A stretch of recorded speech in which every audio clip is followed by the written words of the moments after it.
اختلاط کے فوائد۔ جاننا چاہیے کہ دین و دنیا کے جو مقاصد اختلاط سے حاصل ہوتے ہیں وہ عزلت سے فوت ہو جائیں گے، یہی عزلت کے نقصانات ہیں۔ اختلاط کے بہت سے فوائد ہیں، مثلا علم حاصل کرنا، علم سکھلانا، ادب سیکھنا، ادب کی تعلیم دینا، انس پانا، دوسروں کا انیس بننا، قریب و بعید کے حقوق کی ادائیگی سے ثواب پانا، تواضع اور انکساری کا عادی ہونا، حالات کے مشاہدے سے تجربات حاصل کرنا اور عبرت پانا وغیرہ۔ ذیل میں ہم ان فوائد کی الگ الگ تشریح کریں گے۔ پہلا فائدہ تعلیم و تعلم۔ اختلاط کا ایک اہم فائدہ تعلیم و تعلم ہے۔ عزلت سے یہ فائدہ حاصل نہیں ہوتا کیونکہ تعلیم و تعلم کے لیے اختلاط بہت ضروری ہے۔ کتاب العلم میں ہم نے علم کے بے شمار فضائل لکھے ہیں، ان سے ثابت ہوا ہے کہ علم حاصل کرنا بھی عبادت ہے اور لوگوں کو علم سے فیض یاب کرنا بھی عبادت ہے۔ علوم کیونکہ بے شمار ہیں، ان میں بعض علوم مستحب ہیں اور بعض واجب اور فرض، اس لیے یہاں یہ وضاحت بھی ضروری ہے کہ واجب علوم کا سیکھنا ہی فرض ہے۔ اگر کوئی شخص عزلت کی بنا پر اس فرض کی بجا آوری میں کوتاہی کرے گا گناہ گار ہوگا، لیکن اگر اس نے فرض علوم کی واجب مقدار سیکھ لی، اب وہ اپنے طبعی رجحان کے باعث گوشہ نشین ہونا چاہتا ہے تو اس میں کوئی مذائقہ بھی نہیں ہے۔ تاہم بہتر یہی ہے کہ وہ تحصیل علم میں مزید وقت لگائے۔ صلاحیت اور قدرت کے باوجود شرعی اور عقلی علوم حاصل نہ کرنا ناقابل تلافی نقصان ہے۔ اسی لیے ابراہیم نخعی وغیرہ اکابر فرمایا کرتے تھے کہ پہلے علم حاصل کرو پھر عزلت اختیار کرو۔ عزلت عالم ہی کو زیب دیتی ہے۔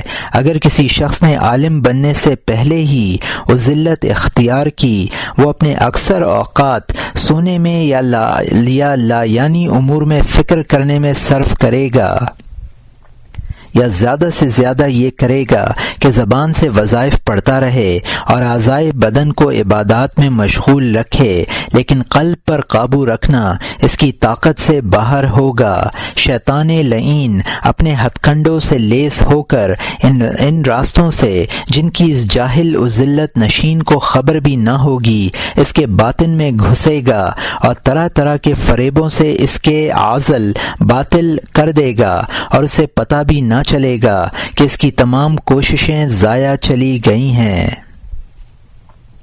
علم دین کی اصل اور بنیاد ہے۔ عوام اور جہلا کی عزلت میں کوئی خیر نہیں ہے۔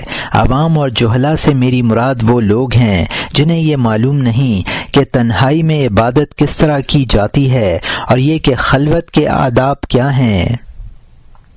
انسان کا نفس بیمار کی طرح ہے، اگر بیمار کو مشفق ڈاکٹر کا علاج میسر نہ ہو اور وہ خود بھی ڈاکٹروں سے ناواقف ہو تو ظاہر ہے کہ اس کے مرض میں کمی ہونے کے بجائے اضافہ ہوگا۔ نفس کا حال بھی یہی ہے۔ اگر صاحب نفس خود عالم نہیں تو اسے اصلاح کے لیے عالم کی صحبت اختیار کرنی چاہیے۔ تنہائی اس کا علاج نہیں ہے۔ تعلیم میں بھی بڑا ثواب ہے، بشرط یہ کہ استاد اور شاگرد کی نیت صحیح ہو۔ اگر علم سے ان کا مقصود عزت و جاہ کا حصول ہو یا یہ خواہش ہو کہ لوگ ان کی تعریف کریں اور ان کے متبعین و مریدین کی تعداد زیادہ ہو تو یہ نیت فاسد اور گمراہ کن ہے، اس پر ثواب کی توقع نہ رکھنی چاہیے۔ علم کے ضیاع اور دین کی تباہی پر بھی کہیں اجر ملتا ہے؟ ہم کتاب العلم میں اس کی وضاحت کر چکے ہیں، یہاں ہمیں علم اور عزلت کے بعض پہلوؤں پر روشنی ڈالنی ہے۔ اس زمانے میں علماء کے لیے بہتر یہی ہے کہ وہ اپنے دین کی سلامتی کی خاطر عزلت اختیار کریں، کیونکہ اب نہ اللہ کی خوشنودی کے لیے استفادہ کرنے والے رہے اور نہ وہ طلبہ رہے جو علم کے ذریعے تبلیغ دین اور اعلیٰ کلمت اللہ کا ارادہ رکھتے ہوں۔ مدارس آباد ہیں، علم کی مجلسوں میں ہجوم نظر آتا ہے، مگر یہ سب حقیقی علم سے دور سراب کے پیچھے دوڑ رہے ہیں اور اور ان علوم کی تحصیل میں ایک دوسرے سے سبقت لے جا رہے ہیں جن کے ذریعے عوام کو بہکا سکیں اور انہیں اپنے دامن فریب میں الجھا سکیں۔ بعض لوگ علوم مناظرہ کی تعلیم و تعلم میں مشغول نظر آتے ہیں، بعض لوگ فقہ کی اختلافی جزیات کی تحصیل میں مصروف ہیں۔ ان سب کا ایک ہی مقصد ہے، ایک ہی مطمع نظر ہے، اور وہ یہ کہ اپنے ہم عصروں پر فوقیت حاصل کریں اور حاکمان وقت کے درباروں میں انہیں کوئی اچھا مقام مل جائے۔ کسی کو عہدہ قضا کی خواہش ہے، کوئی حاکم بننا چاہتا ہے، کوئی اوقاف کی تولیت کا عزم رکھتا ہے۔ دین کی سلامتی کا تقاضا یہ ہے کہ ایسے لوگوں سے دور ہی رہا جائے۔ ہاں، اگر کوئی ایسا طالب علم ملے جو علم کو تقرب الہی کا ذریعہ سمجھتا ہو تو اسے موقع ضرور دینا چاہیے۔ طالب صادق کو محروم رکھنا بڑا گناہ ہے۔ سفیان ثوری رحمۃ اللہ علیہ کا ایک مقولہ اس سے پہلے بھی اسی کتاب کے کسی باب میں گزرا ہے کہ ہم نے غیر اللہ کے لیے علم حاصل کیا مگر علم نے اللہ کے سوا کسی کے لیے ہونے سے انکار کر دیا۔ اس مقولے سے دھوکہ نہ کھانا چاہیے کہ فقہا غیر اللہ کے لیے فقہ کی تعلیم حاصل کرتے ہیں پھر اللہ کی طرف رجوع کرتے ہیں۔ ہم یہ کہتے ہیں کہ ان میں سے اکثر و بیشتر فقہا کی آخری زندگی پر نظر ڈالو، کیا حقیقت میں وہ اللہ کی طرف رجوع کر لیتے ہیں یا زہد اختیار کر لیتے ہیں؟ ہرگز ایسا نہیں ہے۔ یہ لوگ دنیا کی طلب میں مرتے ہیں اور زندگی کی آخری سانس تک اسی کے حریص رہتے ہیں۔ مقولہ سن کر کوئی حکم لگانے کے بجائے آنکھیں کھول کر خود دیکھو، مشاہدہ کرو، پھر کوئی فیصلہ کرو۔ ہمارے خیال میں سفیان ثوری رحمۃ اللہ علیہ کی مراد علوم حدیث، تفسیر قرآن، سیر انبیاء و صحابہ میں ان علوم میں واقعتاً تخویف و تحذیر موجود ہے۔ ان کے پڑھنے پڑھانے سے اللہ تعالیٰ کا خوف پیدا ہوتا ہے۔ علم کلام اور علم فقہ جو معاملات کے فتاوی اور مذہبی خلافیات پر مشتمل ہیں کہ یہ تاثیر نہیں ہے کہ دنیا کی وجہ سے حاصل کیے جائیں اور وہ ان کو اللہ تعالیٰ کی طرف متوجہ کر دیں، بلکہ ان علوم کے حاصل کرنے والے آخر تک دنیا کی حرص میں مبتلا رہتے ہیں۔ البتہ اس کتاب احیاء العلوم میں ہم نے جو مضامین بیان کیے ہیں وہ طالب علم کو اللہ کی طرف واپس لا سکتے ہیں۔ اس لیے اگر کوئی شخص دنیا کی غرض سے ان مضامین کا علم حاصل کرے تو اسے اجازت دی جا سکتی ہے، کیونکہ یہ کتاب قلوب میں اللہ کا خوف اور آخرت کی رغبت پیدا کرتی ہے اور دنیا سے اعراض پر آمادہ کرتی ہے۔ یہ وہ مضامین ہیں جو حدیث، تفسیر اور آثار صحابہ و تابعین میں مل جاتے ہیں۔ اختلافی مسائل اور مناظرانہ کج بحثوں سے ان کا کوئی تعلق نہیں ہے۔ اس لیے ہم دوبارہ یہی نصیحت کرتے ہیں کہ انسان دھوکہ نہ کھائے اور ان علوم کی تحصیل میں یہ سمجھ کر مشغول نہ ہو کہ میں صحیح کر رہا ہوں۔ آدمی کو اپنی غلطی کم ہی نظر آتی ہے۔ جو اہل علم تعلیم و تدریس پر شدت سے حریص ہوتے ہیں، عجب نہیں کہ ان کی یہ تمام تگ و دو کسی جاہ کی خاطر ہو یا دو جاہلوں کے مقابلے میں اپنی برتری کی خواہش رکھتے ہوں۔ ارشاد نبوی صلی اللہ علیہ وسلم کے مطابق علم کی آفت تکبر ہے، اور یہاں حاشیے میں لکھا ہے کہ مشہور یہ ہے کہ آپ صلی اللہ علیہ وسلم نے یہ ارشاد فرمایا کہ علم کی آفت نسیان ہے اور حسن کی آفت تکبر ہے۔ یہ روایت متین نے اپنی مسند میں علی بن ابی طالب رضی اللہ عنہ سے نقل کی ہے، اور یہاں حاشیہ ختم ہوتا ہے۔ چنانچہ بشر سے منقول ہے کہ انہوں نے اپنی سماعت کردہ احادیث کے 17 صندوق زیر زمین دفن کر دیے تھے اور حدیث بیان کرنا چھوڑ دیا تھا۔ فرمایا کرتے تھے کہ میں حدیث بیان کرنے کی خواہش رکھتا ہوں، اس لیے بیان نہیں کرتا، اگر میرے دل میں اس کی خواہش نہ ہوتی ضرور بیان کرتا۔ ایک مرتبہ انہوں نے فرمایا کہ حدثنا، یعنی ہم نے حدیث بیان کی، دنیا کے دروازوں میں سے ایک دروازہ ہے ہے۔ اگر کوئی شخص حدثنا کہے تو سمجھ لو کہ وہ دنیا کی وسعت اور فراخی کا طالب ہے۔ رابعہ ادویہ رحمۃ اللہ علیہ نے سفیان ثوری رحمۃ اللہ علیہ سے فرمایا کہ اگر تمہیں دنیا کی رغبت و خواہش نہ ہو تو تم بہترین انسان ہو۔ انہوں نے عرض کیا بھلا مجھے دنیا کی کس چیز میں رغبت ہے؟ فرمایا حدیث میں۔ ابو سلیمان دارانی رحمۃ اللہ علیہ فرمایا کرتے تھے کہ جس شخص نے شادی کی، حدیث بیان کی اور سفر کیا، اس نے گویا دنیا کی طلب کا اظہار کیا۔ کتاب العلم میں ہم نے علم کی ان آفات پر تنبیہ کی ہے۔ احتیاط اور دور اندیشی کا تقاضا یہی ہے کہ کم سے کم شاگرد بنائے جائیں۔ وذلت کے ذریعے ہی آدمی اس طرح کی احتیاط کر سکتا ہے، بلکہ ہم تو یہ کہتے ہیں کہ جو لوگ اس زمانے میں درس و تدریس کا مشغلہ اختیار کیے ہوئے ہیں، ان کے حق میں بہتر یہی ہے کہ وہ اپنا یہ مشغلہ ترک کر دیں۔ ابو سلیمان خطابی نے بھی علماء کو یہ نصیحت کی ہے کہ جو لوگ تمہارے پاس علم کی رغبت لے کر آئیں انہیں ٹال دو، اس لیے کہ تم ان سے نہ مال حاصل کر سکتے ہو اور نہ جمال۔ وہ ظاہر کے دوست اور باطن کے دشمن ہیں۔ جب تم سے ملیں گے تو تمہاری خوشامد کریں گے اور تمہاری عدم موجودگی میں تمہاری برائی کریں گے۔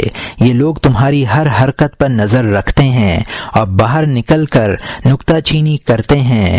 یہ منافق، چغل خور، دغا باز اور فریب کار لوگ ہیں۔ اپنی مجلس میں ان کا ہجوم دیکھ کر دھوکہ مت کھانا۔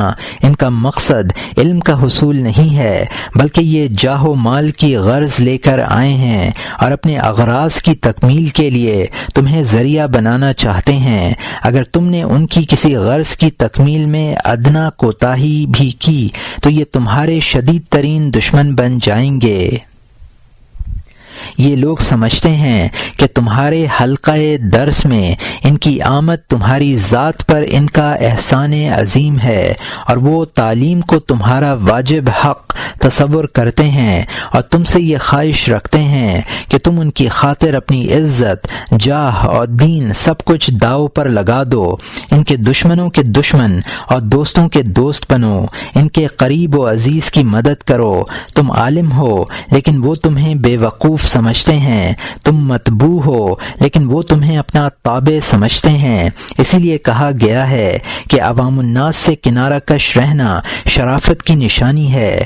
یہ ابو سلیمان خطابی کی طویل نصیحت کا ماحصل ہے۔ اس میں شک نہیں کہ خطابی نے جو کچھ فرمایا درست فرمایا۔ ہمارے دور کے مدرسین اور معلمین کی واقعتاً یہی حالت ہے۔ انہیں غلام سمجھا جاتا ہے اور جو کچھ وہ کرتے ہیں اسے ان کی ذمہ داری قرار دیا جاتا ہے۔ اگر وہ یہ ذمہ داری ادا نہ کریں تو مجرم ہیں، قابل گردن زدنی ہیں۔ حد تو یہ ہے کہ اگر کوئی استاد اپنے مال میں طالب علم کا وظیفہ مقرر نہ کرے تو اس سے کوئی استفادہ نہیں کرتا۔ ایک معمولی مدرس کی یہ اوقات کہاں کہ وہ اپنا گھر بھی سنبھالے اور تلامذہ کے پیٹ کا دوزخ بھی بھرے۔ مجبوراً وہ سلاطین و حکام کے در پہ جب رسائی کرتا ہے اور ان کی امداد سے اپنا ذاتی مدرسہ چلاتا ہے۔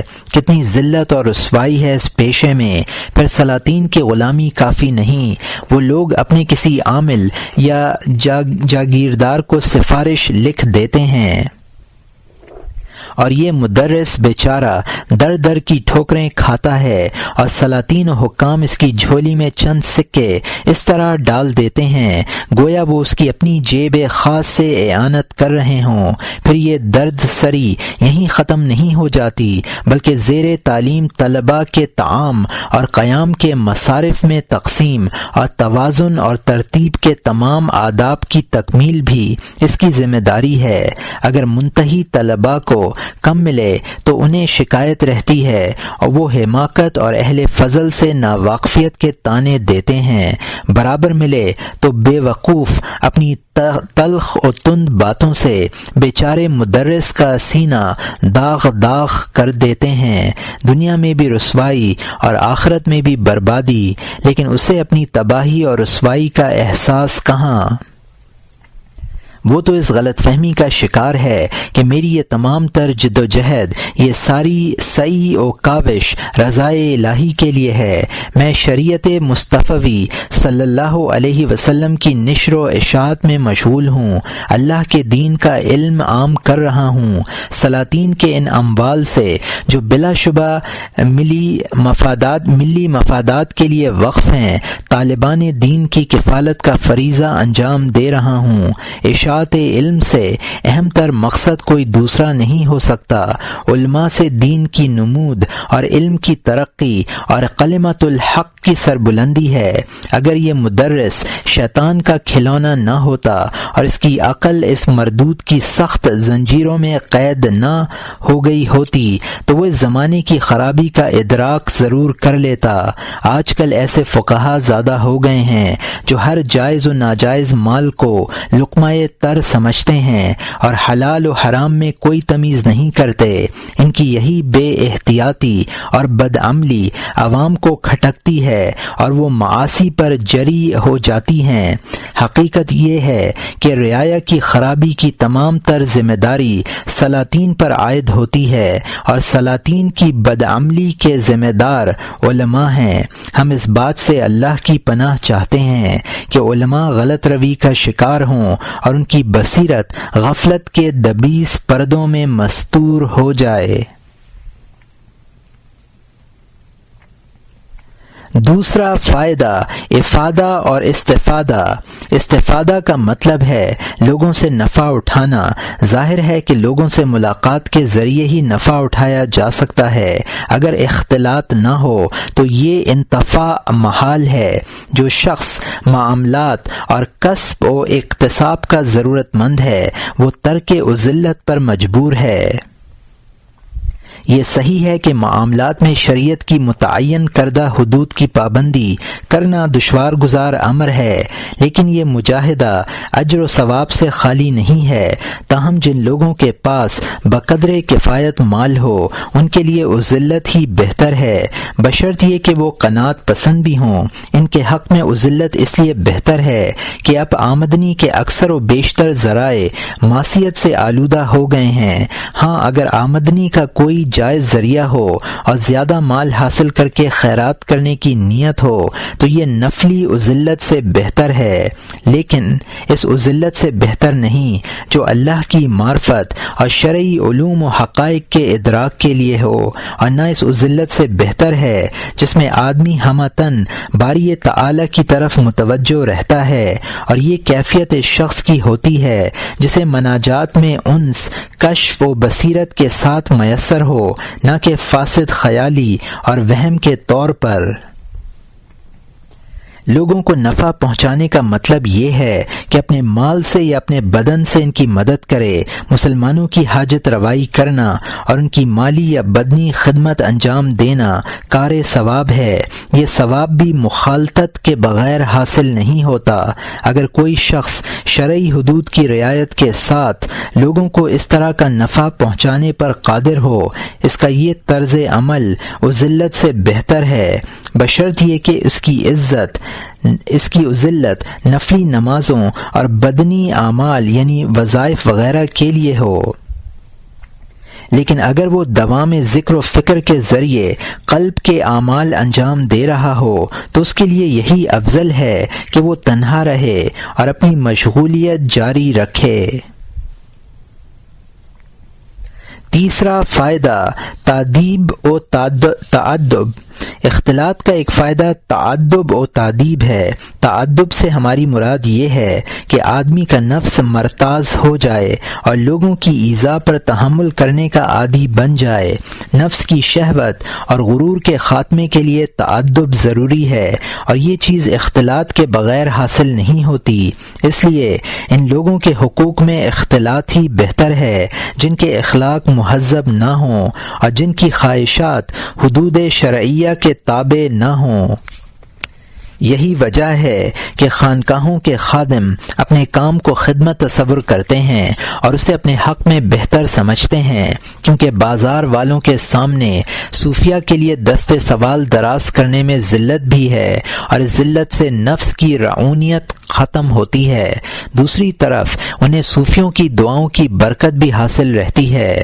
گزشتہ زمانوں میں خانقاہی خدمت کا یہی مفہوم تھا، اب اس میں دوسری فاسد اغراض بھی مل گئی ہیں اور پہلی جیسی بات باقی نہیں رہی ہے۔ یہ تبدیلی صرف خانقاہوں کے نظام ہی میں واقع نہیں ہوئی، بلکہ دین کے دوسرے شعائر بھی اپنی اصل حیت سے منحرف ہو چکے ہیں۔ اب خدمت کو تواضع اور انکساری کے اظہار کا ذریعہ نہیں سمجھا جاتا، بلکہ اسے مریدین کی کثرت اور مال کی ذخیرہ اندوزی کا وسیلہ خیال کیا جاتا ہے۔ اگر واقعتاً خدمت سے کسی کا مقصد یہی ہو تو اس کے حق میں عزلت ہی بہتر ہے، اور اگر رعونت نفس اور کبر و غرور کے خاتمے کی نیت ہو تو اسے اختلاط کرنا چاہیے، کیونکہ عزلت میں اس کے امراض کا علاج نہیں ہے۔ پھر بات ریاضت ہی پر ختم نہیں ہو جاتی، ریاضت تو پہلی منزل ہے، یا کہنا چاہیے کہ سفر کے آغاز کی تیاری ہے۔ جس طرح گھوڑے کو سدھایا جاتا ہے، کوئی نہیں کہہ سکتا کہ گھوڑے کی تربیت سے صرف تربیت ہی مقصود ہے، بلکہ مقصود سفر ہے تاکہ وہ اپنے سوار کو بسہولت اس کی منزل تک پہنچا دے۔ نفس بھی انسان کی سواری ہے، نفس کی ریاضت کا مقصد بھی یہی ہے کہ انسان اس پر سوار ہو اور راہ آخرت کی دشوار گزار وادیوں اور گھاٹیوں کو عبور کرتا ہوا منزل تک پہنچے۔ اگر نفس مرتاز نہ ہوا تو یہ ممکن ہے کہ وہ راستے میں سرکشی کرے اور اپنے سوار کو نقصان پہنچائے۔ معلوم ہوا کہ اصل مقصد سواری ہے، اور اب اگر کوئی شخص ساری عمر نفس کی ریاضت میں لگا رہے، وہ ایسا ہے جیسے کوئی شخص اپنی سواری کے جانور کو سدھانے میں زندگی گزار دے اور اس پر سوار نہ ہو۔ فائدہ اس صورت میں بھی ہے، یعنی وہ شخص اپنے جانور کی سرکشی سے محفوظ رہے گا، لیکن یہ فائدہ مقصود بالذات تو نہیں ہے۔ اصل مقصد تو یہ ہے کہ وہ سواری کے لیے مفید ثابت ہو۔ اسی طرح نفس سے صرف ترک شہوت ہی مقصود نہیں ہے، بلکہ راستے کی دشواریوں کو انگیز کرتے ہوئے آخرت کی منزل تک پہنچنا مقصود ہے، ورنہ شہوات تو قوم اور موت کے ذریعے بھی ختم ہو جاتی ہے۔ پھر کیا ضرورت ہے اس مجاہدے کی اور اس ریاضت کی؟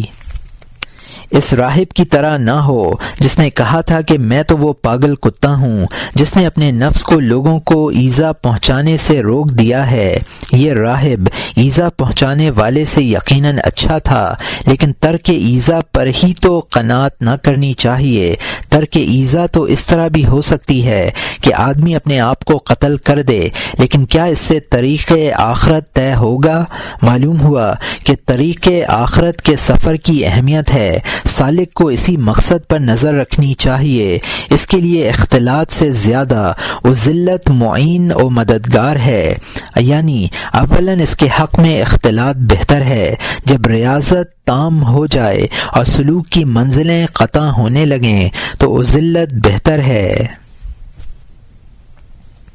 تادیب یہ ہے کہ آدمی دوسروں کی اصلاح کرے۔ تادیب کا تعلق شیخ سے ہے، وہ اپنے مریدین کی اصلاح و تربیت ان کی مخالطت کے بغیر نہیں کر سکتا۔ شیخ کی حیثیت معلم کی سی ہے۔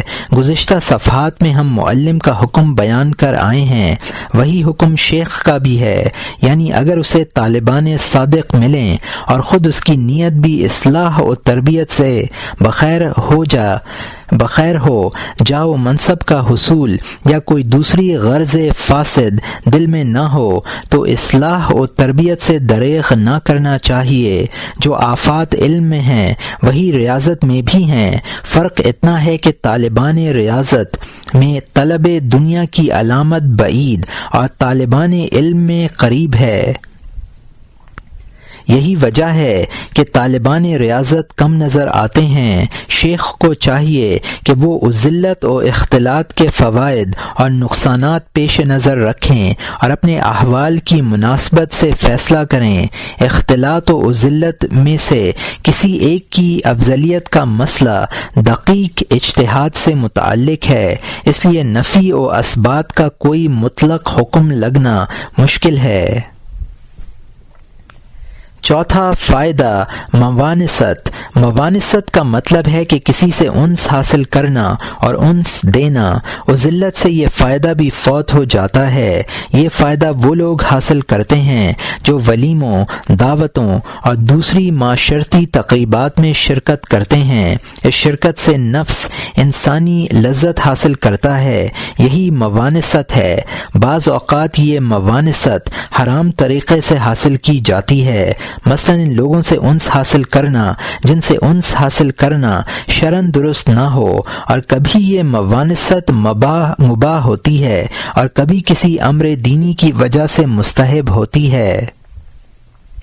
جیسے کوئی مشائخ سے انس حاصل کرے کہ ان کی زندگی تقوی اور اتباع شریعت سے عبارت ہے، اور مقصد یہ ہے کہ ان کے اقوال و افعال کے مشاہدے سے دل کو راحت ہوگی، نشاط اور عبادت کی تحریک پیدا ہوگی، اس لیے کہ قلوب بھی جبر و اکراہ سے بے نور ہو جاتے ہیں۔ تنہائی ایک جبر ہی تو ہے، خاص طور پر ان قلوب کے لیے جو اس کے عادی نہ ہوں۔ اگر ایسے قلوب کے لیے گاہے گاہے تفریح کا سامان ہوتا رہے تو یہ ترقی کے مزید مدارج طے کریں گے۔ عبادت میں نرمی بھی احتیاط کا کام ہے۔ ایک دوسرے کے ساتھ بیٹھنے اٹھنے میں قلب کو راحت ملتی ہے اور سارا تعب زائل ہو جاتا ہے۔ قلب کا تعب یا اکتاہٹ حیرت انگیز بھی نہیں ہے۔ حدیث میں ہے ان اللہ لا یملا حتی تملو، اللہ تعالی نہیں اکتاتا یہاں تک کہ تم تھک جاؤ۔ اور یہاں حاشیہ میں لکھا ہے کہ یہ حدیث پہلے بھی گزر چکی ہے، اور یہاں حاشیہ ختم ہوتا ہے۔ قلب کا تھکنا اور اکتاہٹ محسوس کرنا فطری امر ہے۔ عبادت ایک مجاہدہ ہے۔ اگر کوئی شخص اپنے نفس کو مسلسل کسی وقفے کے بغیر اس مجاہدے میں مصروف رکھے تو کیا وہ اکتائے گا نہیں؟ ممکن ہے زور زبردستی سے قلب مصروف رہے، لیکن تابکے آخر تھکن غالب آتی ہے۔ دین نے طاقت سے زیادہ بوجھ اٹھانے کا مکلف نہیں بنایا۔ جو ایسا کرتا ہے وہ خود اپنے اوپر ظلم کرتا ہے۔ دین میں نرم روی ہی پسندیدہ ہے۔ حضرت صلی اللہ علیہ وسلم کے اس ارشاد گرامی ان ھذا الدین متین فادخل فیہ برفق کا بھی یہی مطلب ہے۔ نگاہ دوربین رکھنے والے بزرگان دین کا شیوہ بھی یہی رہا ہے۔ چنانچہ حضرت عبداللہ ابن عباس رضی اللہ عنہ فرمایا کرتے تھے کہ اگر وسوسوں کا خوف نہ ہوتا تو میں لوگوں کے پاس نہ بیٹھتا۔ معلوم ہوا کہ وسوسوں کے خاتمے کا مؤثر علاج یہی ہے کہ لوگوں سے ملے جلے۔ تنہائی میں وسوسے پیدا ہوتے ہیں اور لوگوں سے بات چیت کرنے میں دور ہو جاتے ہیں۔ ایک مرتبہ یہ بھی فرمایا کہ اگر اندیشہ اوہام نہ ہوتا تو میں ایسے شہروں میں چلا جاتا جہاں کوئی انیس نہ ہوتا۔ ذلت نشی کے لیے بھی ضروری ہے کہ اس کا کوئی رفیق ہو جس سے وہ دن رات میں دو چار گھڑی بات کر سکے۔ ہاں وہ رفیق ایسا نہ ہو کہ اس کی ہم نشینی کے یہ چند لمحے تنہائی کی تمام ساعتوں کو برباد کر سکے، بلکہ اچھا رفیق تلاش کرے۔ رفاقت دین میں بھی مؤثر ہے اور دنیا میں بھی۔ سرکار دو عالم صلی اللہ علیہ وسلم ارشاد فرماتے ہیں المرء علی دین خلیلہ فلینظر احدکم من یخالل، آدمی اپنے دوست کے دین پر ہوتا ہے، تمہیں دیکھنا چاہیے کہ تم کس سے دوستی کر رہے ہو۔ اور یہاں حاشیے میں لکھا ہے کہ یہ روایت کتاب الصحبت میں بھی گزری ہے، اور یہاں حاشیہ ختم ہوتا ہے۔ اچھا رفیق وہی ہے جو تم سے ملے تو تم اس سے دین کے امور پر اور دل کے احوال پر گفتگو کرو، اس سے راہ حق پر ثابت قدمی میں اپنی کوتاہی اور قصور ہمت کی شکایت کرو، اور اس کوتاہی کے خاتمے کی تدبیریں دریافت کرو۔ یہ اختلاط بے فیض نہیں ہے، اس سے نفس کو راحت ملتی ہے، اور یہ موضوع بہت زیادہ وسیع بھی ہے۔ یہ نہیں کہ دو چار مجلسوں میں ختم ہو جائے، کیونکہ طریق آخرت خاردار رہ گزر ہے، قدم قدم پر الجھنیں اور دشواریاں ہیں۔ اس لیے سالک کو عجز اور قصور ہمت کی شکایت ہونا کچھ بعید نہیں ہے۔ یہ بھی حیرت انگیز نہیں کہ شکایتوں کا سلسلہ طویل ہو جائے اور زندگی بھر چلتا رہے۔ جو شخص اپنے نفس سے مطمئن ہے وہ فریب میں مبتلا ہے، اسے اصلاح کی ضرورت زیادہ ہے۔ بہرحال موانست کی یہ نوعیت بعض لوگوں کے حق میں ذلت سے بہتر ہے۔ موانست سے پہلے سالک کو اپنے قلب اور جلیس دونوں ہی کے حالات کا جائزہ لینا چاہیے، بعد میں عملی قدم اٹھانا چاہیے۔ 5واں فائدہ ثواب حاصل کرنا اور دوسروں کو ثواب حاصل کرنے کا موقع دینا بھی مخالطت ہی سے ممکن ہے۔ ثواب حاصل کرنے کی یہ صورتیں ہو سکتی ہیں، مثلا جنازے کی مشائیت کرے، مریضوں کی عیادت کرے، عیدین کی نماز میں حاضری دے۔ جمعہ کی نماز اور تمام نمازوں کی جماعت میں حاضری ضروری ہے، اس کے ترک کی اجازت نہیں ہے۔ ہاں اگر کسی شدید ضرر کا اندیشہ ہو تو ترک جمعہ و جماعت کی اجازت ہے، لیکن ایسا کم ہی ہوتا ہے۔ نکاح کی تقاریب اور دعوتوں میں شرکت بھی اجر و ثواب کا باعث ہے، کیونکہ اس شرکت سے داعی کو خوشی ہوتی ہے اور مسلمانوں کو خوش کرنا بھی عبادت ہے۔ دوسروں کو ثواب اس طرح پہنچایا جا سکتا ہے کہ اپنا دروازہ کھلا رکھے تاکہ لوگ اس کی عیادت کے لیے آ سکیں اور اس کی خوشی و غم میں شریک ہو سکیں۔ لوگوں کی تعزیت، عیادت اور تہنیت پر ثواب ملتا ہے۔ اسی طرح اگر کوئی شخص عالم ہو اور وہ لوگوں کو اپنی زیارت و ملاقات کی اجازت عطا کرے تو انہیں اس زیارت کا ثواب بھی ملے گا، اور کیونکہ وہ شخص ان کے ثواب کا سبب بنا ہے اس لیے وہ بھی اس ثواب سے محروم نہیں ہوگا۔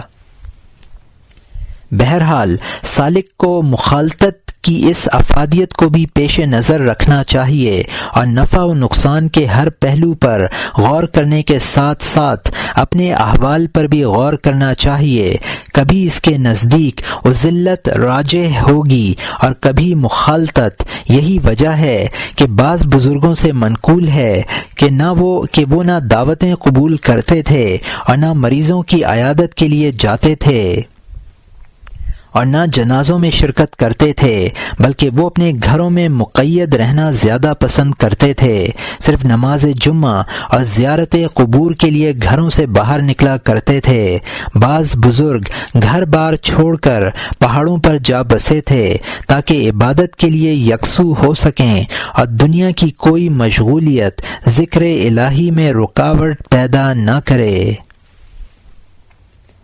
6واں فائدہ تواضع کا تعلق افضل مقامات سے ہے۔ تنہائی میں تواضع کا اظہار ممکن نہیں ہے، بلکہ بعض اوقات تنہائی تکبر ہی کی بنا پر اختیار بھی کی جاتی ہے، یا یہ کہیے کہ تنہائی سے تکبر دور نہیں ہوتا اور نہ تواضع و انکساری کا وصف پیدا ہوتا ہے۔ چنانچہ اسرائیلی روایات میں ہے کہ کسی حکیم نے حکمت کے فن میں 360 صحیفے تصنیف کیے۔ اپنے کارنامے پر وہ اس قدر نازاں ہوا کہ خود کو اللہ کا مقرب بندہ تصور کرنے لگا۔ اللہ نے اس وقت کے پیغمبر کے پاس وحی بھیجی کہ فلاں شخص سے کہہ دو کہ تو نے زمین کو نفاق سے بھر دیا ہے اور میں تیرا یہ نفاق قبول نہیں کروں گا۔ راوی کہتا ہے کہ اس تنبیہ کے بعد وہ گوشہ تنہائی میں چلا گیا اور زمین کے نیچے کسی تہخانے میں رہنے لگا۔ خلوت کے اس ریاض اور مسلسل عبادت نے پھر تکبر کو موقع دیا اور وہ اسی سابقہ غلط فہمی میں مبتلا ہو گیا اور یہ سمجھنے لگا کہ اس عمل سے یقیناً میں نے اپنے رب کی خوشنودی حاصل کر لی ہے۔ لیکن یہ غلط فہمی بھی زیادہ دیر تک قائم نہ رہ سکی۔ پیغمبر پر وحی نازل ہوئی کہ فلاں بندے سے کہہ دو کہ تم اس وقت تک میری خوشنودی حاصل نہیں کر سکتے جب تک لوگوں سے نہ ملو جلو، ان کی ایذا پر صبر نہ کرو۔ اس وحی کے بعد وہ شخص تہخانے سے باہر آیا، بازاروں میں گیا، لوگوں سے ملا جلا، ان کی مجلسوں میں شریک ہوا، ان کے ساتھ ایک دسترخوان پر بیٹھ کر کھانا کھایا اور بازاروں میں چلا پھرا۔ اس کا یہ عمل اللہ کی خوشنودی کا باعث ہوا اور اسے پیغمبر کے ذریعے مطلع کیا گیا کہ اب تم صحیح راستے پر ہو، تمہارا رب تم سے خوش ہے۔ اس واقعے سے اندازہ لگایا جا سکتا ہے کہ بعض لوگ اللہ کے لیے تنہائی اختیار نہیں کرتے، بلکہ وہ محض اس لیے عام محفلوں میں آنے جانے سے رکتے ہیں کہ وہاں نہ ان کی تعظیم کی جائے گی اور نہ ان کی پیشوائی ہوگی، یا وہ یہ سمجھتے ہیں کہ ہماری شان اس سے کہیں اعلیٰ و ارفع ہے کہ ہم ایسی مجلسوں میں شریک ہوں۔ انہیں یہ غلط فہمی بھی رہتی ہے کہ اگر ہم لا تعلق رہے تو ہماری بڑی تعریف ہوگی اور دور دور تک شہرت پہنچے گی۔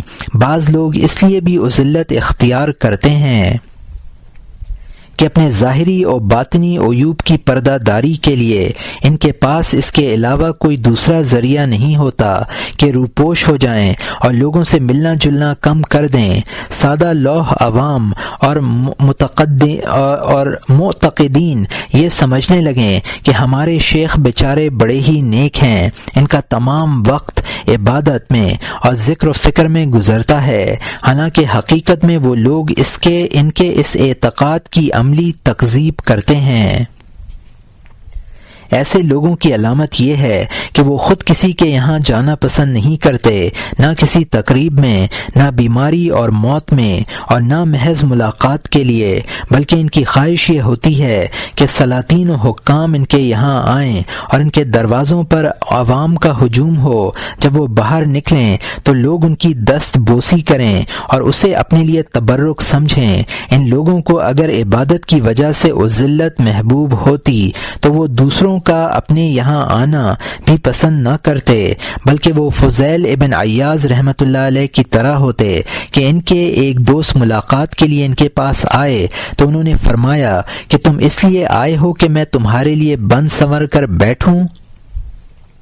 حاتم اسم رحمۃ اللہ علیہ نے بھی ایک حاکم کو اسی طرح کا جواب دیا تھا۔ حاکم نے ان سے عرض کیا تھا کہ آپ اپنی کوئی ضرورت بیان فرمائیں۔ انہوں نے جواب دیا کہ میری ضرورت یہ ہے کہ نہ میں تمہیں دیکھوں اور نہ تم مجھے دیکھو۔ بہرحال جو لوگ گوشۂ تنہائی کے باوجود ذکر و فکر میں مشغول نہیں ہیں، وہ در حقیقت اپنے احترام و وقار کے لیے اور اپنی جھوٹی شہرت کی خاطر و ذلت اختیار کیے ہوئے ہیں۔ اس میں شک نہیں کہ ان کا یہ عمل سراسر جہالت پر مبنی ہے۔ کاش انہیں معلوم ہوتا کہ جو لوگ علم اور دین میں بڑے ہوتے ہیں، اختلاط اور تواضع سے ان کی بڑائی میں کوئی فرق نہیں آتا۔ چنانچہ حضرت علی کرم اللہ وجہہ کھجوریں اور نمک وغیرہ اشیاء اپنے ہاتھوں یا دامن میں لیے چلے آتے، کوئی کچھ کہتا تو یہ شعر سنا دیتے: لا ينقص الكامل من کمالہ میجر من نفع الى عیالہ۔ ترجمہ: اگر کوئی شخص اپنے عیال کے لیے کوئی چیز لے کر آئے تو اس سے اس کے کمال میں کمی نہیں آتی۔ ابو ہریرہ رضی اللہ عنہ، حذیفہ رضی اللہ عنہ، ابی رضی اللہ عنہ اور ابن مسعود رضی اللہ عنہ جیسے اکابرین صحابہ لکڑی کے گٹھر اور آٹے کی بوریاں اپنے کندھوں پر لاد لیا کرتے تھے۔ حضرت ابو ہریرہ رضی اللہ عنہ مدینے کے والی ہونے کے باوجود جنگل سے لکڑیاں چن کر لاتے اور سر پر گٹھر رکھے ہوئے شہر میں داخل ہوتے اور لوگوں سے کہتے: اپنے امیر کو راستہ دو۔ سرکار دو عالم صلی اللہ علیہ وسلم کا اسوہ مبارک بھی یہی تھا کہ آپ بازار سے کوئی چیز خریدتے اور خود ہی اٹھا کر لے جاتے۔ کوئی صحابی عرض کرتا: یا رسول اللہ، مجھے دے دیجئے، میں لے چلوں۔ ارشاد فرماتے: اس کا مالک اسے اٹھا کر لے جانے کا زیادہ حق رکھتا ہے۔ اور یہ ابو یعلا کی حدیث ہے جس کو ابو ہریرہ رضی اللہ عنہ نے روایت کیا ہے۔ حسن ابن علی کسی راستے سے گزرتے اور فقراء انہیں اپنے سامنے رکھے ہوئے روٹی کے ٹکڑے کھانے کی دعوت دیتے تو آپ کسی تکلف یا ہچکچاہٹ کے بغیر سواری سے اترتے اور ان کے ساتھ کھانے میں شریک ہو جاتے اور فرماتے کہ اللہ تعالی متکبرین کو پسند نہیں کرتا۔ وہ لوگ جو لوگ گوشۂ تنہائی میں بیٹھ کر لوگوں کی تحسین و آفرین اور حسن اعتقاد کے خواہاں ہیں، وہ فریب کا شکار ہیں۔ اگر انہیں صحیح معنوں میں اللہ کی معرفت حاصل ہوتی تو وہ یہ بات اچھی طرح جان لیتے کہ لوگوں سے کسی فائدے کی توقع رکھنا خام خیالی ہے۔ نفع و نقصان اللہ کے ہاتھ میں ہے۔ کوئی شخص خواہ وہ کتنا بھی طاقتور کیوں نہ ہو، باری تعالی کی مرضی کے خلاف نفع و نقصان پہنچانے پر قادر نہیں ہے۔ کتنے احمق ہیں وہ لوگ جو مخلوق کو خوش کر کے باری تعالی کو ناراض کرنا چاہتے ہیں، حالانکہ باری تعالی کو خوش کرنا زیادہ ضروری ہے۔ وہ اگر خوش ہے تو ساری دنیا کی ناراضگی بھی کچھ نہیں بگاڑ سکتی، اور وہ خفا ہے تو ساری دنیا کی خوشنودی اس کے عذاب سے محفوظ نہیں رکھ سکتی۔ امام شافعی رحمۃ اللہ علیہ نے یونس ابن عبد العالی سے کہا تھا کہ خدا کی قسم میں بطور خیر خواہی تمہیں یہ بات بتلا رہا ہوں کہ لوگوں سے سلامت رہنے کی کوئی تدبیر نہیں ہے۔ سالک آخرت کو امام شافعی رحمۃ اللہ علیہ کی اس نصیحت پر عمل کرنا چاہیے اور لوگوں سے غلط توقعات وابستہ کرنے کے بجائے اپنی مصالح سامنے رکھنی چاہیے۔ کسی شاعر نے کیا خوب کہا ہے، من راقب الناس مئت غم وفاز باللذت الجسور۔ ترجمہ، جو شخص لوگوں کا لحاظ کرتا ہے وہ غم میں مر جاتا ہے، دنیا میں لذت اس کو ملتی ہے جو بے باک ہو، یعنی کسی کی پرواہ کرنے والا نہ ہو۔ سہیل رحمۃ اللہ علیہ نے اپنے کسی شاگرد سے فرمایا کہ فلاں عمل کرو۔ اس نے عرض کیا، استاد محترم، میں لوگوں کی وجہ سے ایسا کرنے سے معذور ہوں۔ آپ نے اپنے دوسرے تلامذہ سے فرمایا کہ آدمی کو حقیقی معرفت حاصل نہیں ہو سکتی جب تک اس میں دو وصفوں میں ایک سے ایک نہ پایا جائے۔ ایک یہ کہ لوگ اس کی نظروں سے گر جائیں اور وہ ذات حق کے سوا کسی کو خاطر میں نہ لائے، اور یہ یقین رکھے کہ حق سبحانہ و تعالی کے علاوہ کوئی ذات نفع و نقصان پہنچانے پر قادر نہیں ہے۔ دوسرا یہ کہ وہ خود اپنی نظروں میں گر جائے اور یہ کسی حال کی پرواہ نہ کرے، خواہ لوگ اس سے خوش ہوں یا ناخوش، اسے اچھا کہیں یا برا۔ امام شافعی رحمۃ اللہ علیہ فرماتے ہیں کہ کوئی شخص ایسا نہیں ہے جس کے کچھ دوست اور کچھ دشمن نہ ہوں، اس لیے ہمیں صرف اہل حق کا ساتھ دینا چاہیے۔ حسن بصری رحمۃ اللہ علیہ سے کسی نے عرض کیا، ابو سعید، بعض لوگ آپ کی مجلسوں میں محض اس لیے آتے ہیں کہ آپ کی لغزشوں پر نظر رکھیں اور آپ کو اپنے لایعنی اور پیچیدہ سوالات کے ذریعے پریشان کریں۔ آپ یہ بات سن کر مسکرائے اور فرمایا، بھائی، تمہیں ایسے لوگوں پر خفا نہ ہونا چاہیے۔ میں نے اپنے نفس سے جنت کی سکونت اور باری تعالی کی ہمسائیگی کا وعدہ کر رکھا ہے۔ مجھے تو بس یہی ایک لالچ اور طمع ہے، مجھے کبھی اس کی امید نہیں رہی کہ میں لوگوں سے سلامت رہوں گا۔ مجھے معلوم ہے کہ ان لوگوں نے خالق کائنات، رازق عالم اللہ کو نہیں چھوڑا، بھلا مجھے کیا چھوڑیں گے؟ روایت ہے کہ حضرت موسیٰ علیہ السلام نے باری تعالی سے عرض کیا، اے اللہ، لوگوں کی زبانوں کو مجھ سے روک دے۔ فرمایا، اے موسیٰ، یہ وہ بات ہے جو میں نے اپنے لیے پسند نہیں کی، تمہارے لیے کیسے پسند کروں؟ اللہ تعالیٰ نے عزیر علیہ السلام سے فرمایا، اے عزیر، جب تک تمہیں یہ پسند نہ ہو کہ میں تمہیں مسواک بنا دوں کہ جب چاہیں لوگ منہ میں لے لیں یعنی تمہاری برائی کریں، اور جب چاہیں نکال دیں یعنی تمہاری برائی سے باز رہیں، اس وقت تک تمہارا شمار متواضعین میں نہیں ہو سکتا۔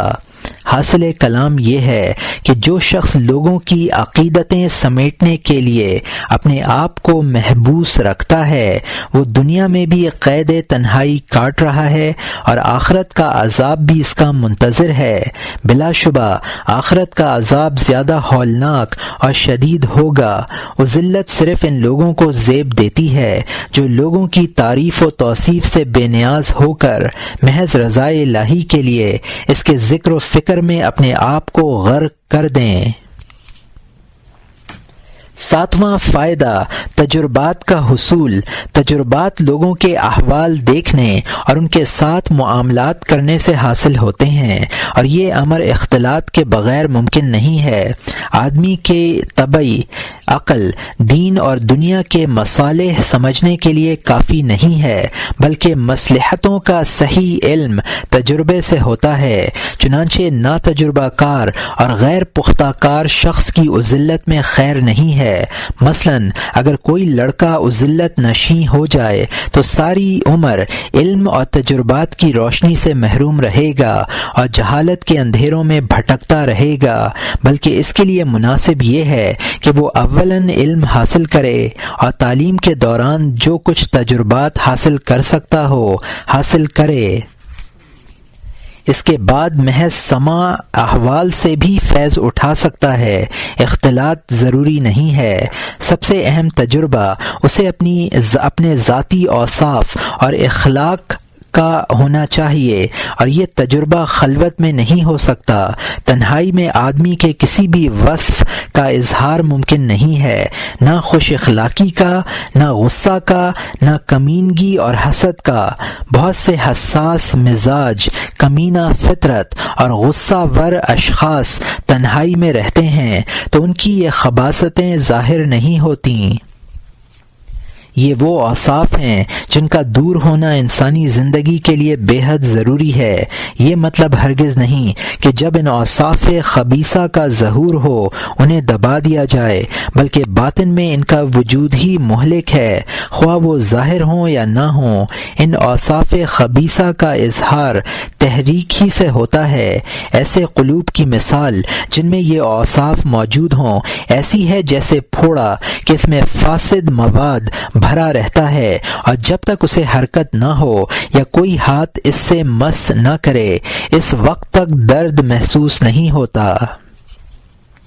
فرض کیجئے کہ ایسا شخص جس کے پھوڑا ہو آنکھ سے بھی محروم ہے کہ اپنا پھوڑا دیکھ سکے، اور ہاتھ سے بھی محروم ہے کہ چھو سکے، اور کوئی دوسرا شخص بھی اس کے پاس موجود نہیں جو اسے آگاہ کر سکے۔ اس صورت میں وہ یہی سمجھے گا کہ میں صحت مند ہوں اور میرے جسم میں کوئی فاسد مادہ باہر نکلنے کے لیے بےتاب نہیں ہے۔ لیکن اگر اسے حرکت ہو یا کسی ڈاکٹر کا نشتر لگے تو اس میں سے فاسد مادہ اس طرح نکلتا ہے جس طرح بند پانی سے فوارہ ابلتا ہے۔ اسی طرح جن دلوں میں کینہ، بخل، حسد اور غصہ جیسی مذموم صفات بھری ہوئی ہوتی ہیں وہ بھی تحریک ہی سے پھٹتے ہیں۔ یہی وجہ ہے کہ راہ آخرت کے سالکین اور تزکیہ نفس کے طالبین اپنے دلوں کی آزمائش کر لیا کرتے تھے۔ جو حضرات یہ محسوس کرتے تھے کہ ان کے قلوب تکبر کی برائی میں ملوث ہیں، وہ اپنی پشتوں پر پانی کے مشکیزے اور سروں پر لکڑی کے گٹھر رکھ کر اپنی بڑائی کا علاج کیا کرتے تھے، اور بازاروں میں پھر کر اس کا تجربہ کیا کرتے تھے کہ وہ بڑائی ان کے دلوں میں ابھی تک باقی ہے یا نہیں۔ نفس کی شرارتیں اور شیطان کی فریب کاریاں اتنی زیادہ مخفی ہیں کہ انسان کم ہی ان کا ادراک کر پاتا ہے، اور اگر کر بھی لے تو مشکل ہی سے نجات ملتی ہے۔ ایک بزرگ کا واقعہ ہے، فرماتے ہیں کہ میں نے 3 برس کی نمازیں دوبارہ پڑھیں۔ ہوا یوں کہ میں تمام نمازیں جماعت کے ساتھ اور پہلی صف میں پڑھا کرتا تھا۔ ایک روز مسجد میں تاخیر سے پہنچا، جماعت کھڑی ہو چکی تھی، دوسری صف میں جگہ ملی، کھڑا تو ہو گیا لیکن دل بڑا نادم تھا اور بار بار یہ خیال آ رہا تھا کہ لوگ کیا کہیں گے۔ نماز سے فارغ ہوا، اپنے احساس ندامت کا احتساب کیا اور اس نتیجے پر پہنچا کہ میری یہ سالہ سال کی نمازیں جو میں نے پہلی صف میں کھڑے ہو کر ادا کی تھیں سراسر ریا اور نام و نمود کی خواہش کے لیے تھیں، ان میں جذبہ اخلاص شامل نہیں تھا۔ میں اس احساس سے لطف اندوز ہوا کرتا تھا کہ لوگ مجھے سابقین الی الخیر میں شمار کرتے ہیں اور میرے اس عمل کو سراہتے ہیں۔ بہرحال خبائث کے اظہار کے لیے اختلاط کی بڑی اہمیت ہے، چنانچہ سفر کو مظہر اخلاق قرار دینے کا مطلب بھی یہی ہے کہ سفر دائمی اختلاط اور رفاقت کی ایک صورت ہے۔ اس دوران آدمی کے طرز عمل کو جانچنے اور پرکھنے کا موقع زیادہ ملتا ہے۔ ان صفات مذمومہ کے معانی اور حقائق تیسری جلد میں بیان کیے جائیں گے۔ ہمارے خیال میں ان صفات سے ناواقفیت بہت سے اچھے اعمال کے ضائع جانے کا سبب بنتی ہے، اور واقفیت سے تھوڑا عمل بھی زیادہ اجر و ثواب کا باعث بنتا ہے۔ اگر یہ بات نہ ہوتی تو علم کو عمل پر فوقیت نہ دی جاتی، کیونکہ یہ بات محال ہے کہ نماز کا علم نماز سے افضل ہو، حالانکہ نماز مقصود بالذات ہے اور مقصود بالذات چیز افضل ہوتی ہے، لیکن اللہ نے عمل کے مقابلے میں علم کو شرف سے نوازا اور عابد کے مقابلے میں عالم کو افضل قرار دیا۔ چنانچہ ارشاد نبوی صلی اللہ علیہ وسلم ہے، فضل العالم علی العابد کفضلی علی ادنی رجل من اصحابی۔ عابد پر عالم کی فضیلت ایسی ہے جیسے کسی ادنا صحابی کے مقابلے میں میری فضیلت ہے۔ اور یہاں مترجم نے حاشیے میں لکھا ہے کہ یہ روایت کتاب العلم میں گزری ہے، اور یہاں حاشیہ ختم ہوتا ہے۔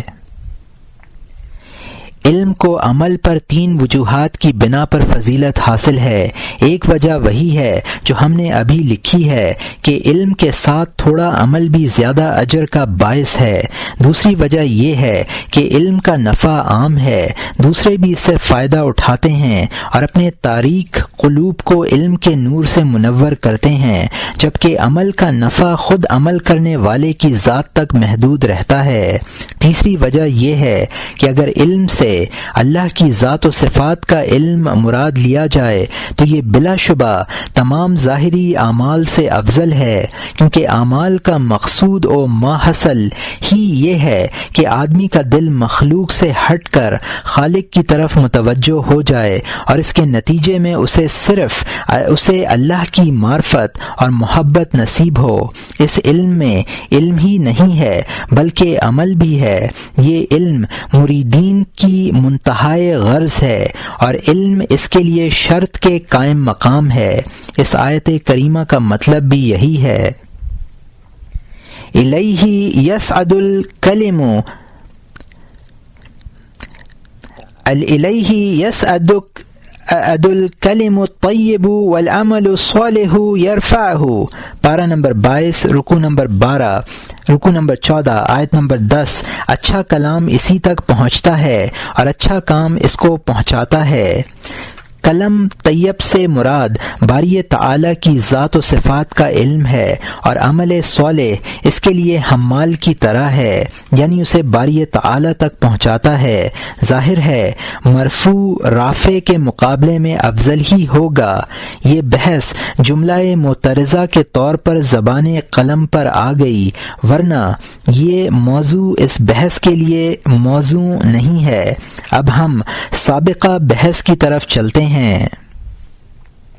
اذلت کے فوائد اور نقصانات کی اس تفصیل کے بعد یہ حقیقت اچھی طرح واضح ہو جاتی ہے کہ اذلت کے متعلق مطلق افضلیت کا حکم لگانا غلط ہے، بلکہ کوئی حکم لگانے سے پہلے دیکھنا چاہیے کہ متعلقہ شخص کون ہے، اس کے احوال کیا ہیں، اس کے جلیس اور رفقا کیسے ہیں۔ یہ بھی دیکھنا چاہیے کہ مذکورہ شخص کے لیے اذلت میں فائدہ ہے یا اختلاط میں، نیز یہ کہ اذلت سے اسے کون سے فوائد حاصل ہوں گے اور کون سے فوائد ضائع ہو جائیں گے اور کون سے فوائد ضائع جائیں گے۔ اس صورت میں امر حق واضح ہو سکتا ہے اور علم کی فضیلت ظاہر ہو سکتی ہے۔ اس سلسلے میں امام شافعی رحمۃ اللہ علیہ کی تقریر قول فیصل ہے۔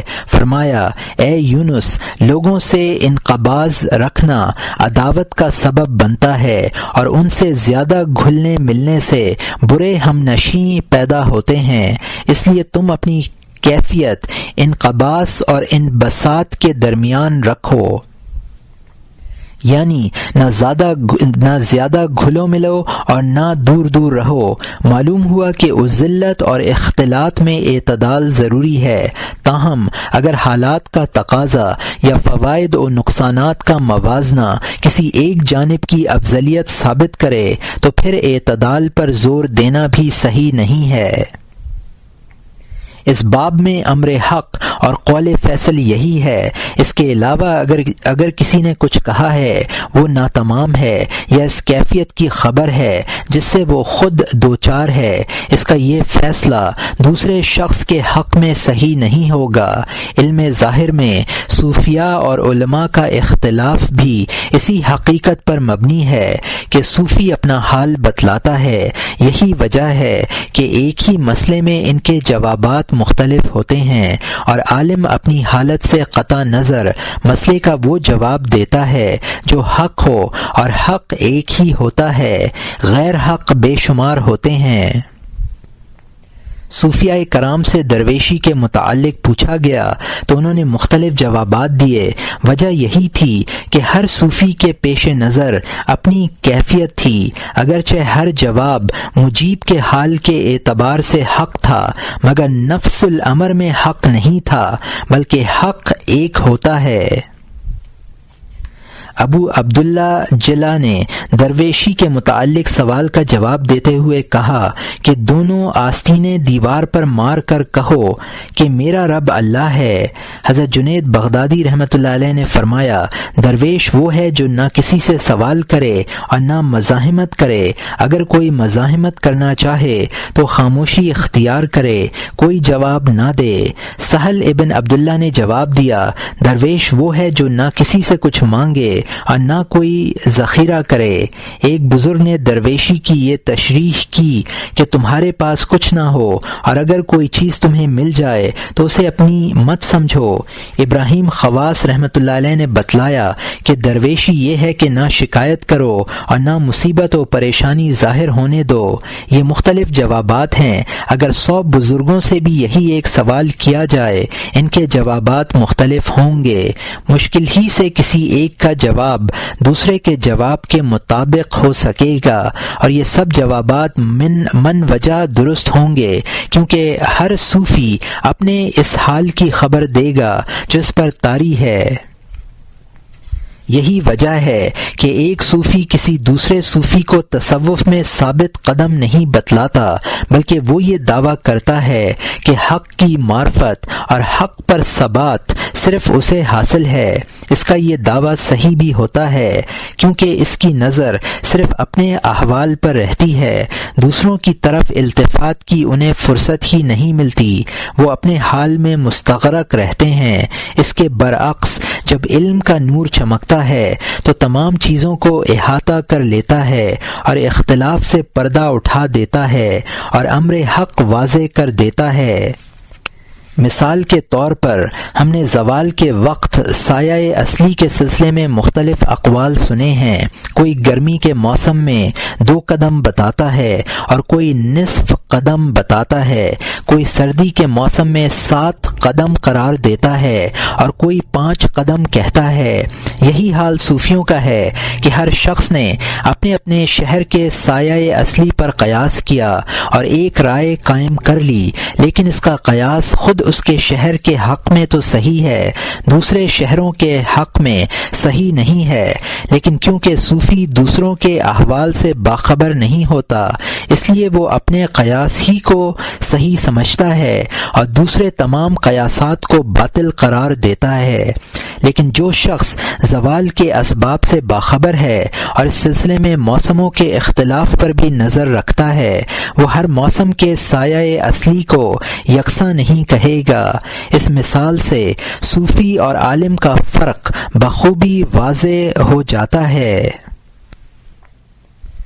ذلت کے آداب، اختلاط و صحبت کے آداب ہم نے کافی شرح و بسط کے ساتھ بیان کیے ہیں، لیکن ذلت کے آداب ہم بہت ہی اختصار کے ساتھ بیان کریں گے، طوالت کی گنجائش نہیں ہے۔ ذلت کی تشریح اور فوائد و آفات کی وضاحت کے بعد طوالت کی ضرورت بھی باقی نہیں رہتی۔ ذلت کرنے والے کو سب سے پہلے یہ نیت کرنی چاہیے کہ میں لوگوں کو اپنی برائی سے اور خود کو لوگوں کے شر سے محفوظ رکھنے کے لیے ذلت اختیار کر رہا ہوں۔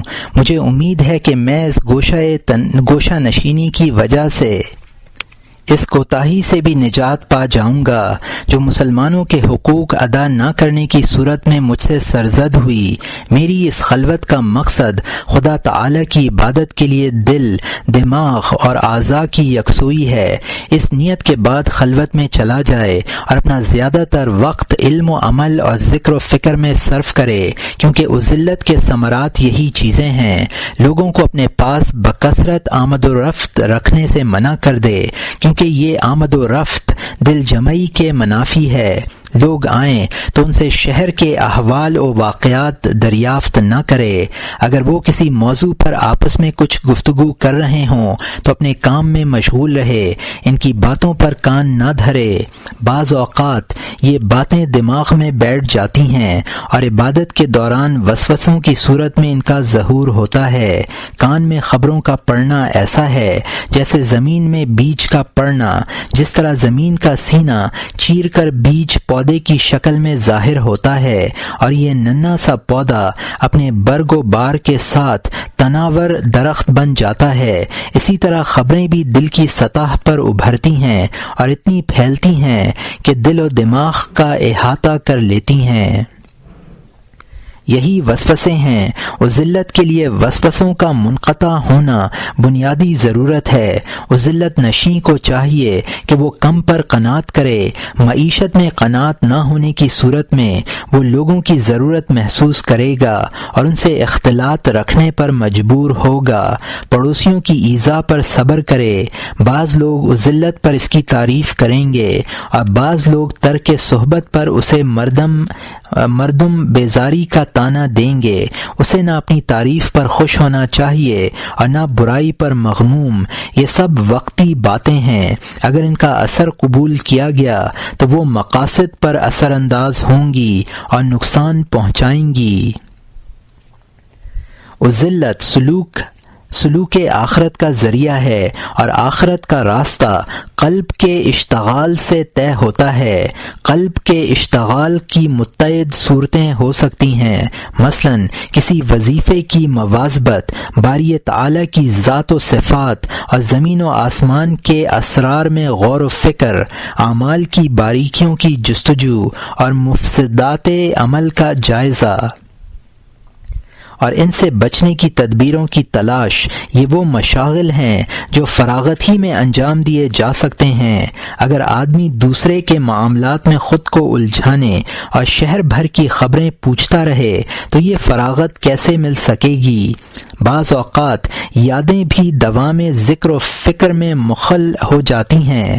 ذلت نشیں کے لیے گھر یا باہر نیک عمل اور صالح فکر رکھنے والے کسی ایسے آدمی کا وجود بھی ضروری ہے جس کے پاس وہ دن بھر میں تھوڑی دیر کے لیے بیٹھ جائے اور اس کی باتوں سے اپنا دل بہلا لے۔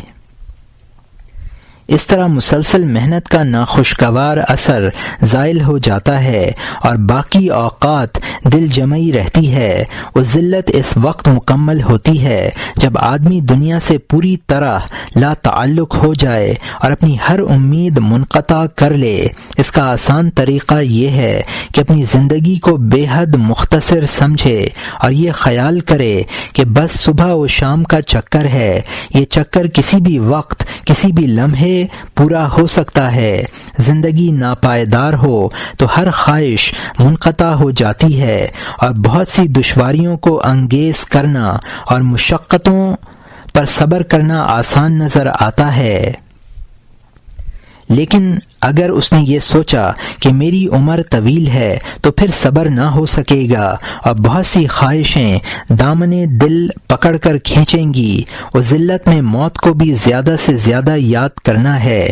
تنہائی سے وحشت ہو تو قبر کی وحشت کا تصور کر لے، اور یہ یقین رکھے کہ جو دل اللہ تعالی کی یاد اور اس کے ذکر سے مانوس نہیں ہوگا وہ قبر کی وحشت ناک تاریکیوں اور تنہائیوں کا تحمل نہ کر سکے گا، اور جس دل میں اللہ کی یاد رچ بس گئی ہوگی وہ قبر میں بھی اس کے ساتھ ہوگی۔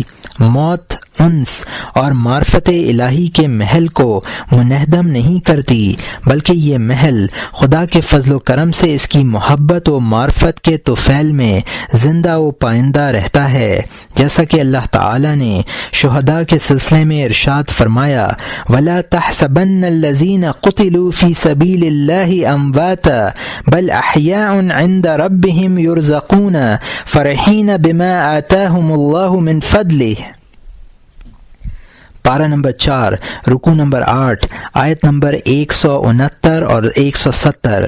اور جو لوگ اللہ کی راہ میں قتل کیے گئے ان کو مردہ مت خیال کر، بلکہ وہ تو زندہ ہیں، اپنے پروردگار کے مقرب ہیں، ان کو رزق بھی ملتا ہے، وہ خوش ہیں اس چیز سے جو ان کو اللہ نے اپنے فضل سے عطا فرمائی۔ جس شخص نے اپنے نفس کے خلاف جہاد میں اپنے آپ کو وقف کر دیا ہے وہ بھی شہید ہی ہے، جیسا کہ زبان رسالت صلی اللہ علیہ وسلم کے ذریعے اس کی صراحت فرمائی گئی۔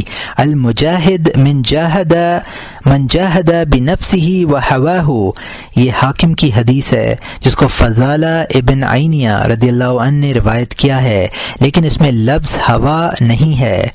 ترجمہ: مجاہد وہ ہے جو اپنے نفس اور اپنی خواہشات کے خلاف جہاد کرے۔ صحابہ کرام نفس کے جہاد کو جہاد اکبر کہا کرتے تھے، چنانچہ غزوات سے واپسی پر وہ یہ کہتے کہ ہم چھوٹے جہاد سے بڑے جہاد کی طرف واپس آئے ہیں۔